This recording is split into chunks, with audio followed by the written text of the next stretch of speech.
Just talked about creation from Minnesota to Florida. So without much further ado, welcome Mr. Brian.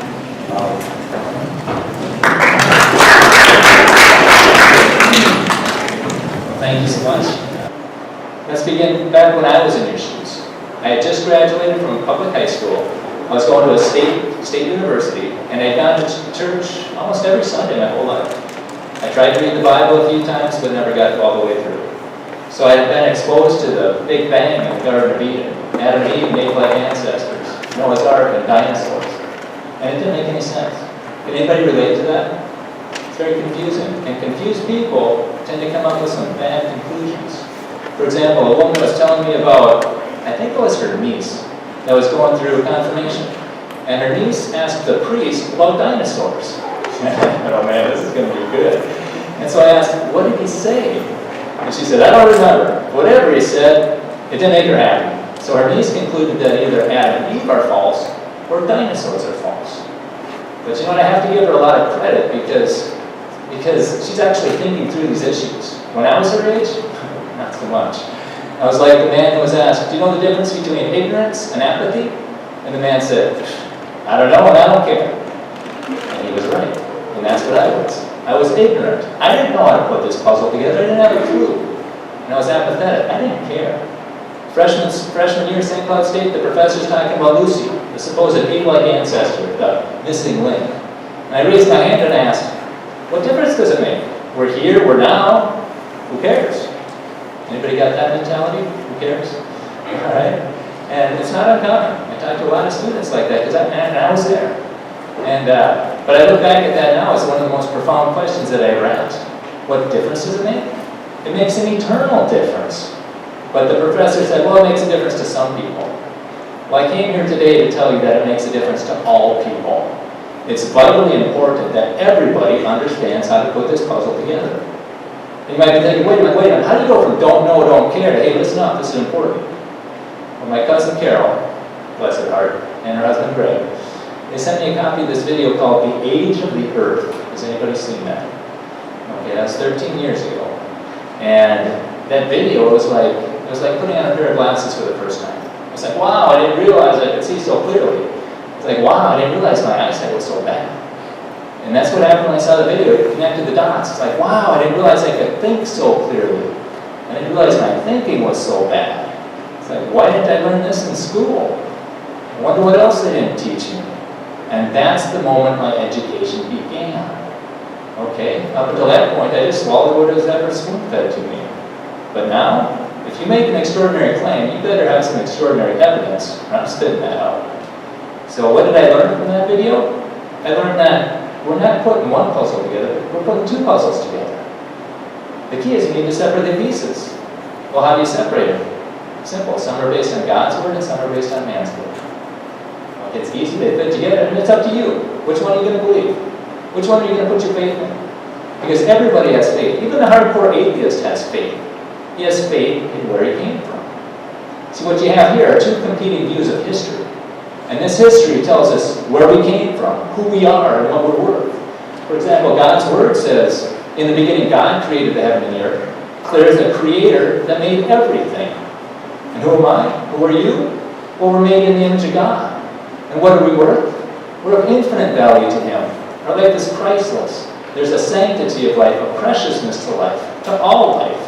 Why? Because we're made in the image of God. We bear the image of God. And God says, be fruitful and multiply. And is that what man's word says? No! In the beginning, 13.8 billion years ago, nothing exploded and turned into everything. Is there a creator? No! Are we made in the image of God? No! So what am I? What are you? We're just mutated animals. That came from pond scum. That came from exploding stars. That came from nowhere. Okay? And is there, what are we worth? Not much. I mean, there's people that think if you don't live up to a certain arbitrary standard of quality of life, you don't deserve to live. And there's other people that think even if you do live up to that standard of life, you don't deserve to live either because there's too many of us. We're like cancer on the earth. We have to eliminate 90% of us. And you might be thinking, oh, come on, nobody thinks that. Well, that just tells me you've never been to the Georgia Guidestones.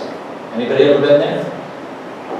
You're going to see carved in granite in 8 different languages you're going to see maintain humanity under 500 million in perpetual balance with nature. Well, I got a question.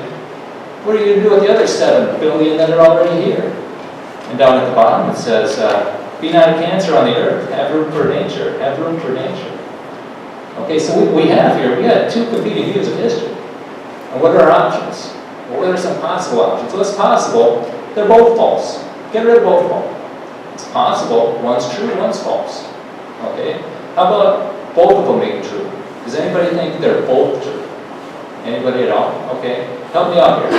How can you have a creator and no creator at the same time? See, some people, they try and blend them together. Maybe God used evolution to make the world. Now, that's a different one. That's theistic evolution. We're trying to need theistic evolution. Theistic evolution is just as bad.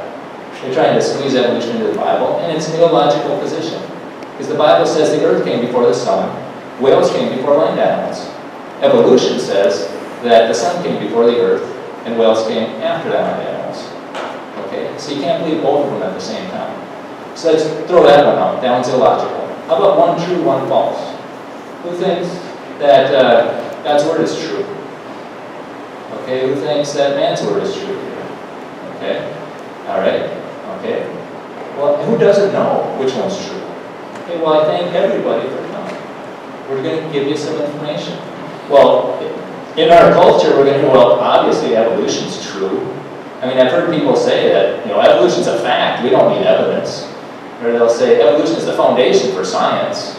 Or we need to teach evolution, it's a matter of national security. Talk about this guidance column mentality. Well, and they'll say, well, hasn't science proven evolution to be true? No. We need to understand that science doesn't do anything. Scientists, however, they look at the data and they interpret the evidence based on what they believe. Star that, highlight that, underline it, based on what they believe. And if you believe there's no God, what do you think you're going to put? What do you think you're going to find in the textbooks and science journals and museums and encyclopedias and documentaries? If they believe that there's no God, they're going to give a godless presentation. Like this textbook author right here. This is a general ed textbook used at St. Cloud State University.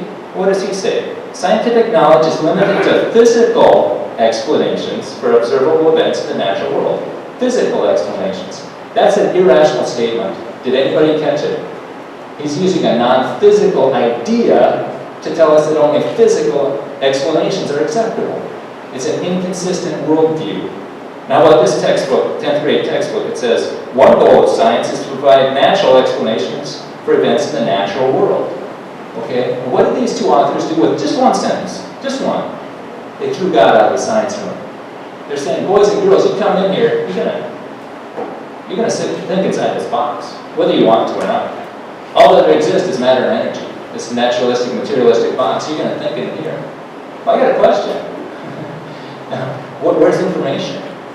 How's that fit in your box? Information's not matter, information's not energy. Again, an inconsistent worldview. Another question, what if the answer's not in the box? It's like if I had a chest of gold coins and I said, and I hid it outside, and I said, okay, you guys, you can have all the grant money in the world and look for it inside. Will you ever find it? No. And again, if the answer's not in the box, what if a supernatural creator made a natural creation? You ever going to find it? And that's the only thing that makes sense. Did this building put itself together naturally? No, there were some builders. Does a painting paint itself? No. Actually, there's a painter. And how about the shirt on your back? How many of you think that came together by natural processes? It's absurd, almost idiotic to think that, especially when it's got the tag in the back with information on it. Information is a dead giveaway for intelligence. And if your shirt, it's absurd to think your shirt came about by natural processes. How much more absurd is it to think that your body came about by natural processes? So I'm encouraging you today to think outside the box.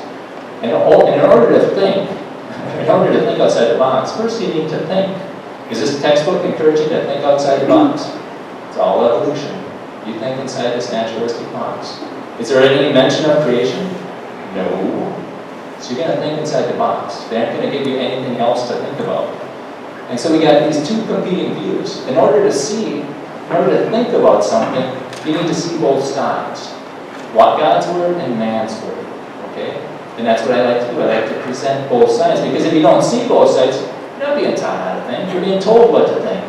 You're not being educated. You're being indoctrinated. And I was having this conversation with a teacher last month, and he said, I never thought of it that way before. We're brainwashing them. My response was, yeah, I agree.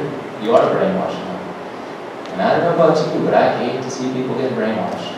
Hate it with a white-hot intensity like the Housing Sons. I hate it. So much so we did a talk at it at St. Cloud State. Are you being brainwashed? Okay, and you can see this online. You can hear an atheist just yell and storm out. Was it something I said? Because my position is you're not mutated animals. That shouldn't be offensive, should it? And there's another time during a Q&A session, somebody asked me, well, how did life begin? I said, God made it. He jumps up and says, miracles, miracles, you believe in miracles? And he starts storming out. I said, everybody believes in miracles. I believe God made us, and you believe nothing exploded and turned into people. They're both miracles. And he stormed out. So what are we going to do here? Right about, so to show both sides, that's what we need to do. We need to show both sides. You either get rid of both of them, or you keep both of them, or you're for brainwashing someone. Think that through. Okay, and right about now, the ACLU is going to start freaking out saying, separation of church and state, separation of church and state, this is unconstitutional. Let's get some things straight right now. The term separation of church and state is found nowhere in the Constitution. It's not there. If they want to get religion out of the school classroom, they've got to get rid of this atheistic model, because the Supreme Court has determined that atheism is a religion. Number 3, this isn't science versus religion. This is science built on one view of history that acknowledges God, versus science built on another view of history that doesn't acknowledge God. And you know what that is? That's a good thing. According to Dr. Thomas Chamberlain, he wrote a famous paper over 100 years ago, and it still applies today. Was he qualified to talk? Well, I don't know, you tell me. The president of the University of Wisconsin, first head of the geology department at the University of Chicago, president of the Academy of Sciences, Chicago Academy of Sciences. I think if anybody's qualified to talk, it's him. And he warned researchers that they should always have or strive to have multiple working hypotheses. Why is that? So you can sharpen your analytical skills, you can compare and contrast, you can think independently, you can think critically. So because if you just have one dominant hypothesis, you just memorize and conform. So let's do a real quick survey here. How many people have ever had a government education science class? That'd be in a public school or a college. Typically it's 8th grade earth science, raise them high, 8th grade earth science, 10th grade biology, general eds, a lot of you. Okay, and in those classes, how many of you learned about the Big Bang or evolution? Oh, look at the hands. Okay, in those same classes, how many of you learned about creation and intelligent design? Nobody, one in the back. Okay, wow. It tells me we've got a dominant hypothesis in government education. So what can we do? Okay, well, you're going to have to educate yourself. Some things that you could do is, you could request that some creation science journals, peer-reviewed journals, be in the library. You could request that. You could request some creation books. You could request in the beginning the height of plate theory, which is one biblical assumption for that whole theory. Gravity works. And it explains, a lot of physics take over and explains 25 major features on Earth and in the solar system. Would that be an interesting theory to look at? Plus it makes accurate predictions. Yeah, I think that'd be something to look at. He predicted accurately that asteroids would be flying rock piles. He also predicted that the boulders would be rounded. How many people get rounded boulders in space? This theory explains it. How about fossils? Another view of fossils. Dr. Carl Warner, he took a look at fossils. He tried to falsify evolution, or he tried to prove it true, looking at the fossils. And if you want more detail on this, go into Science versus Evolution 2014. His premise was, if evolution is false, the modern animals will look just like the fossil ancestors, and that's what he found. The only thing different is what scientists called them. Called them different genus, different species. Even though they're identical. Isn't that interesting? And he also said, if evolution is false, we should find modern animals similar to dinosaurs. And he did. All right, so request first one. This is Living Fossils, Dr. Carl Warner, and this is when the ad hominem attacks go. Sorry, well, he's a medical doctor, he's not a scientist. So, look at the information. I always take it as a compliment when people go after me, because that means they don't have anything logical to say about my argument. And so you can ask for these peer-reviewed scientific journals. Okay? Ask for them. See if they'll put them in the library. See if they'll put some videos, like what we were showing tonight. Will that be in the library? Are they going to allow you to think outside the box? Ask your professor, can you tell us everything you know about this subject? Just ask them that. Or are you limited? There's a lot of closet professors that they agree with what I'm saying, but they can't come out or they'll lose their job. So you're going to have to educate yourself. And I don't have time to read all these journals. So if you write anything down today, just write down rsr.org. This is where I go to get up to speed on something. And then just type in the search engine, whatever topic you want. This one just happens to be dinosaur soft tissue. rsr.org. And you're going to hear a rather entertaining 30-minute radio broadcast. And he'll be interviewing somebody. There was one time he called up Dr. Jack Horner. How many people, by the way, knew that they found soft tissue in dinosaur bones, dinosaur blood and dinosaur bones? 1, 2. It's the find of the century. It should be common knowledge. You know why it's not? Because it destroys that geologic column. So you're going to have to educate yourself. And he called up Jack Horner, who had control of the bone, and said, I'll give you $20,000 if you carbon date that bone. And Jack says, well, there won't be any carbon, and that's too old. We won't expect to find any in there. And Bob says, well, yeah, I know, but we won't expect to find blood in there either. And Jack says, well, this isn't going to help. And my question is, help what, Jack? Education, the world the evidence leads, or evolution, because it destroys it. So again, are you going to be encouraged to think? Well, let's take a look at this textbook here. There's also significant uncertainty about exactly how life began. Okay, significant uncertainty. You know what that's a euphemism for? They don't have a clue.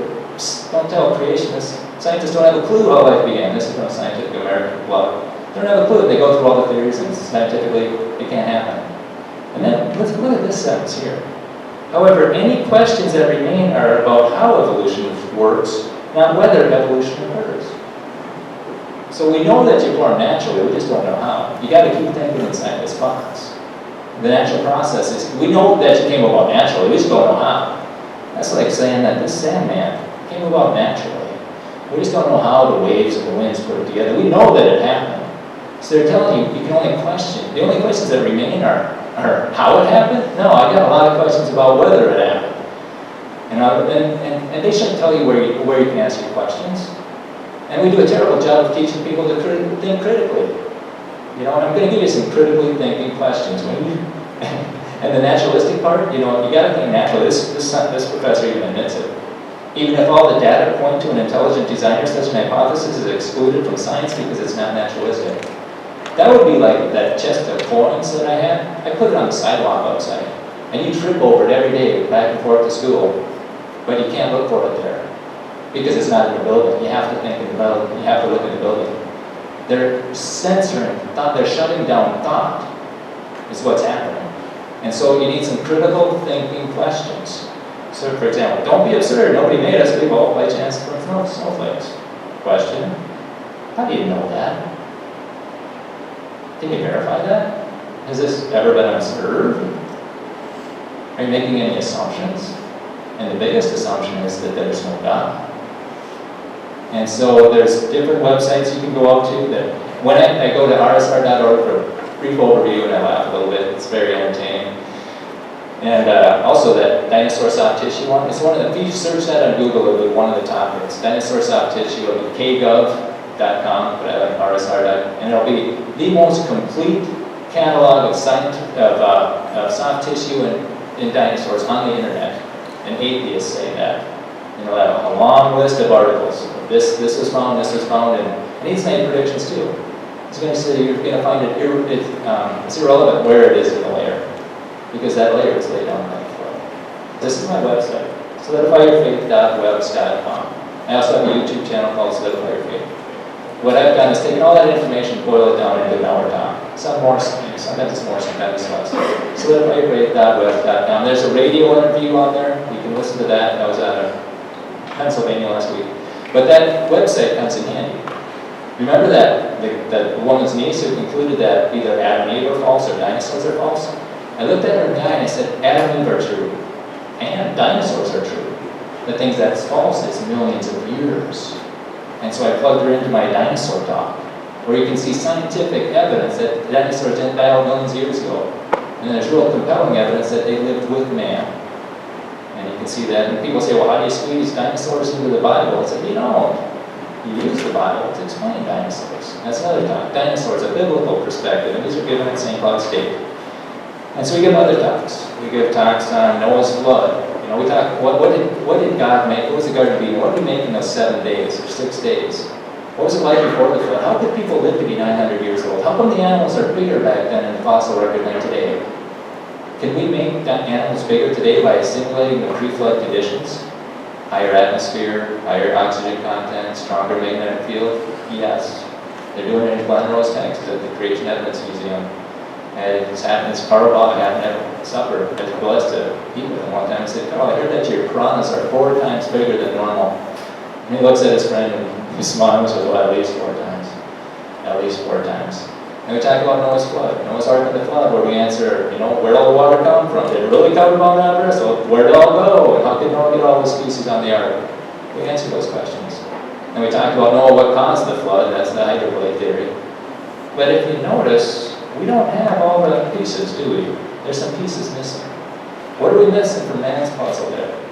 Most people don't know the laws of science that evolution has to break in order to happen. The atheistic Big Bang model. Most people don't know that. Most people don't know the lies that evolutionists have promoted this theory with over the time. Things like Haeckel's drawing, Piltdown Man, Nebraska Man, Google them. Even Lucy's a fraud. They took Lucy's hip, it's a chimp hip, and they twisted it to make it a human hair. Instead of changing the theory to fit the facts, they changed the fact to fit the theory. And I talk to anthropology majors that don't know that. Well, how do I know that? Their PBS documentary, In Search of Human Origins. You can see it for it yourself. Or watch Who's Your Daddy? Theory in Crisis. And it goes on and on. And what don't we have from the creation model? What evidence or what pieces are we missing? We're missing all the scientific evidence that points to a creator, a young earth, and a worldwide flood. Stuff like dinosaur tissue and dinosaur bones. Stuff like carbon-14 found in dinosaurs, coal, and diamonds. Stuff like our genome, the complexity of the cell, DNA, how did that come about?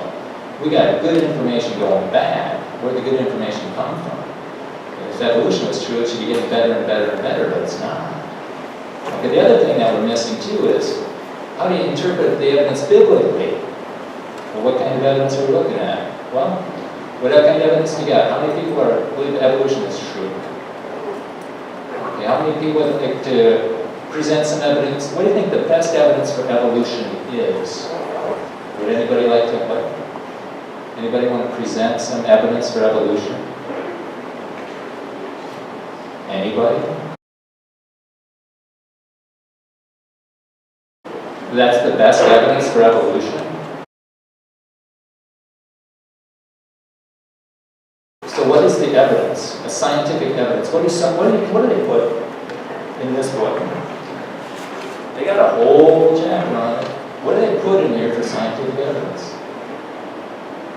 Yes. Darwin's finches. Yeah. Birds change into birds. They don't change into. It's what the Bible says. Everything produces after their kinds. They got big beaks, big little beaks, but they aren't turning into puppy dogs. They're always dogs. There's a variety of any kind. Nobody has any evidence for evolution, and yet you think that theory is true? Let's try to think about it some more. I encourage you to study this out.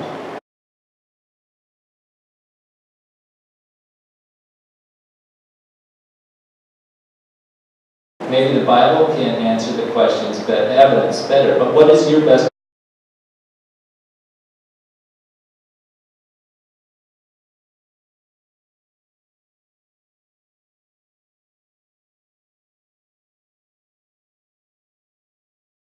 I will get to that when you give me your best evidence for evolution. Why do you believe in evolution?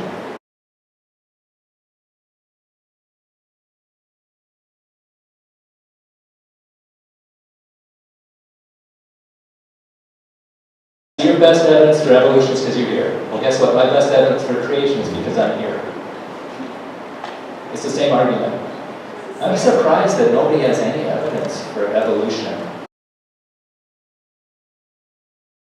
Evolution in school, they're not taking my money to teach.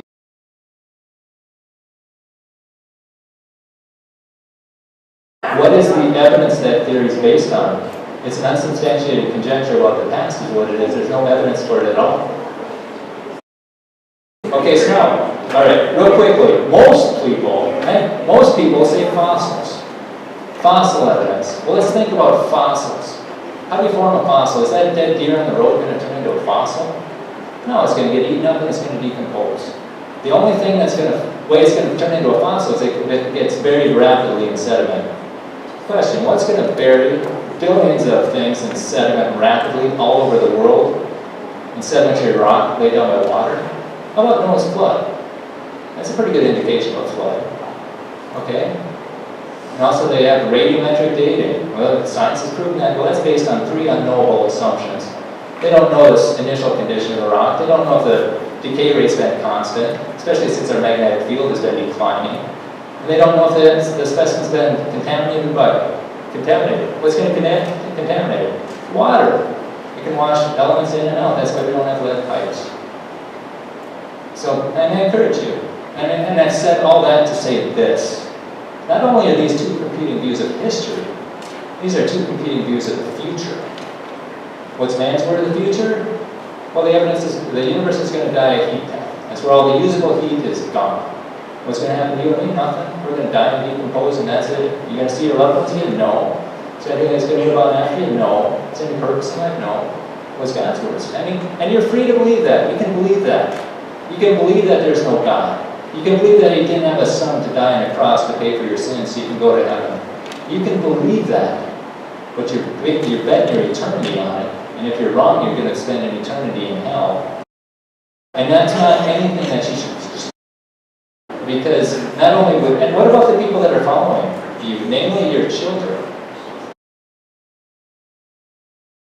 Well, and you can scoff, but the Bible says every knee will bow, every tongue confess. And if it's right about... I mean, I've got stuff that fits the Bible.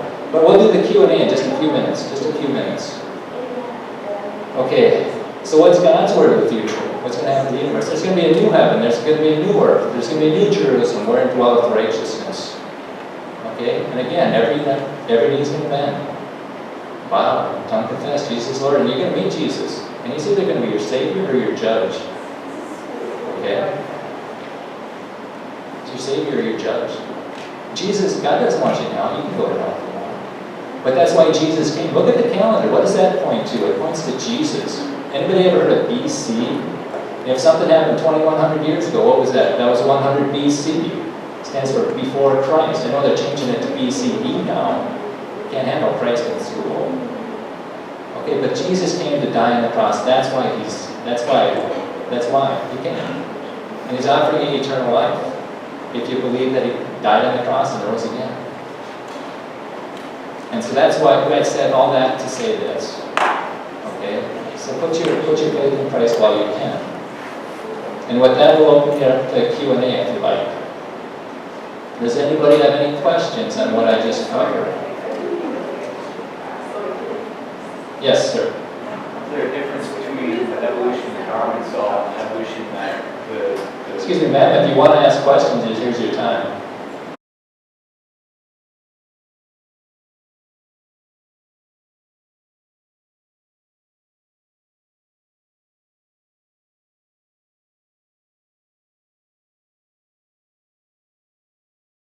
I see Darwin in the textbooks, and I see the finches in the textbooks.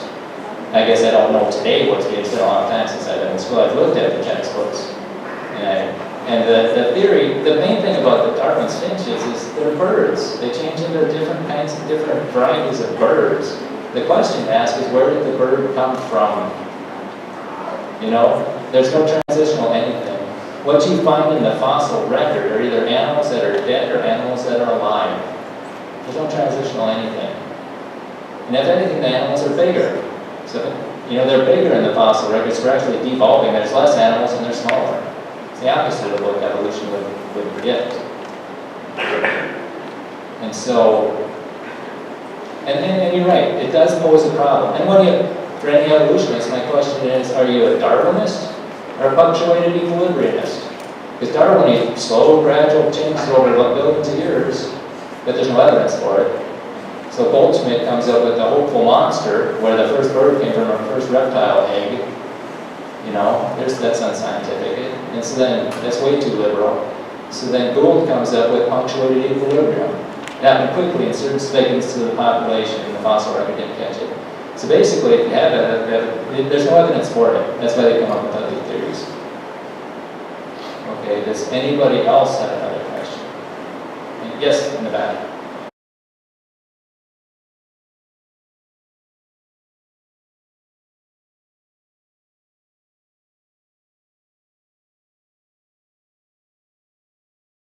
That's a good question. That's a real good question. There's, I just saw a talk last year by Dr. Galuza, a mechanical engineer who's also a doctor, okay, very sharp. And he talked about continuous environmental tracking, where there's things built into the animal to adapt the environment. For example, he talked about gulls. They could live on the sea, live in the ocean, and drink the seawater, and they're okay because they have glands in their head that filter out the salt. Those same gulls go to fresh water, and those glands go away. They come back to salt water, and then there's something in the gull that tracks what they need and produces it. They've done experiments on mice. They raise them on a hot pad. The next generation of mice are more suited for the heat. They've done some where they zap them. They spray them with a cherry scent, and they zap them with electricity. And they do that, spray them and zap them, spray them and zap them. I'm not sure how long, but the next generation of mice, their sense to cherry scent, their nerve spread are just up through the roof. So something's happening that we don't understand. And neither do evolutionists. They got together, I don't know if it was last November, the November before, in Europe, trying to explain this continuous environmental tracking. And then he talked about these blind cave fish. These are fish that don't have eyes, they don't have pigment, but their sense of smell and touch is highly developed. So the evolutionary theory is these fish got trapped in a cave somehow, and they live in the cave, and eyesight's not a benefit when it's dark. Actually, it's a hindrance. If you poke it or scratch it, it could get infected and you can die. So it's a hindrance. And then however countless generations go by, and there was a mutated fish that didn't have eyes. It had skin there. So his chance of survival was just a little bit better than everyone else's. And his offspring had just a little better chance than everyone else. And long periods of time go by, and pretty soon all that's left is descendants of that mutated fish, because it had, they don't have eyes. You know what they found? How many generations it takes to go from eyes and pigment to no eyes and no pigment? 4, scientifically. 4. There's something going on where there's a sensor. And I asked during the Q&A thing, I said, in that blind cave thing, if they brought him out of the cave, did their sight come back? And he didn't know. I said, I'm not sure. So as I was doing research for another talk, I found it in National Geographic. I think it was National Geographic. That blind cavefish get their eyesight back. You know how many generations? 1. I made a prediction that when the embryo is going through development, it's being able to sense, and I think it had something to do with the ions. The cave water is different than the other water. Some sensor, that there's a sensor in the embryo that determines whether it needs eyes or not. It's incredibly complex. Our designer put it into it's such incredible complexity, right? And so evolutionists, they can't explain it. I'm just saying, praise God, man, what incredible creator. And are there any other questions? Okay. And is that it? We answered them all. Wow. Okay. Interesting. I am going to show you the dinosaur. The dinosaur soft tissue video, because nobody's heard of that. And you're going to have to notice they will not question. They will not question the date. They'll say 70 billion years over and over and over again. Yes. Is that amazing to find this kind of soft tissue in a fossil this old? And what can the soft tissue really tell us? Well, it's very amazing. It's utterly shocking, actually, because it flies in the face of everything that we understand about how tissues and cells degrade. It's not something that any one of us could ever predict or hope for. It flies in the face of everything we understand what science and breakdown experiments. Flies in the face of that. Is the fact that this stuff was fossilized as it was, of 70 million years old, you don't expect to find soft tissue, do you? Not at all. No. It was utterly shocking. So you have to sort of rewrite the book as far as fossilization goes, I assume. Well, that's the exciting part for me. I've always been very intrigued by how things change in going from a living being to part of the rock record. And like I said, a lot of our science doesn't allow for this. All of the chemistry and all of the molecular breakdown experiments that we've done don't allow for this. So if this material turns out to be actual remnants of the dinosaur, then yes, I think we will have to do some certainly rethinking of some of the basics of the model of fossilization. You know, Well, Mary, when I was reading about this story, I was amazed that in some of the capillaries, when you went to pull them, they snapped right back. Are you amazed at the quality of these remains? Absolutely. 70 million years old, huh? It's just doesn't seem possible. But yes, you can actually take the vessels, and they do have internal components, and so you can take a probe and kind of squeeze those things out into solution, and the vessels are fine. It's just, I can't explain it, to be honest. Very cool. They can't believe it. But notice they don't question the date of the dinosaur. I'm saying change the date. Change it to a few thousand years, maybe it'll fix. They don't even look in that direction. Okay, that's, and then Bob Enyer, he said, I'll give you $20,000 to carbonate it. They didn't carbonate it, but other people did. At this geophysics symposium, yeah, they found it. They had 8 dinosaur specimens, they carbonated them, and it was from 22 to 39,000, not 65 million. 22 to 39,000 at the symposium where, yeah, they said the results, this is the methods I used. Were they able to present it? No. They got censored because the people who ran that symposium didn't agree with the findings. That's not science. Science goes wherever the evidence goes. And if it goes to a creator, so be it. If it goes to a biblical timeline, so be it. But you don't censor it because you disagree with it. And so, encourage you to break down that rsr.org. Again, check out a lot of this stuff you can find on my website. And again, don't believe it because I say so. I could be wrong. I want you to study it out and think for yourself. And the first step is to see both sides and realize not everything's in the box. Not everything's in the box. Information's not in the box. And yet so basically, I came here to tell you, or encourage you, that there's another way of thinking. I open the door to creation for you. It's up to you if you want to kick it down or not. Because it does have eternal consequences. It makes an eternal difference. You want to study this out and make sure what your belief is sound. Okay, and with that, we enjoyed it. Thank you for coming.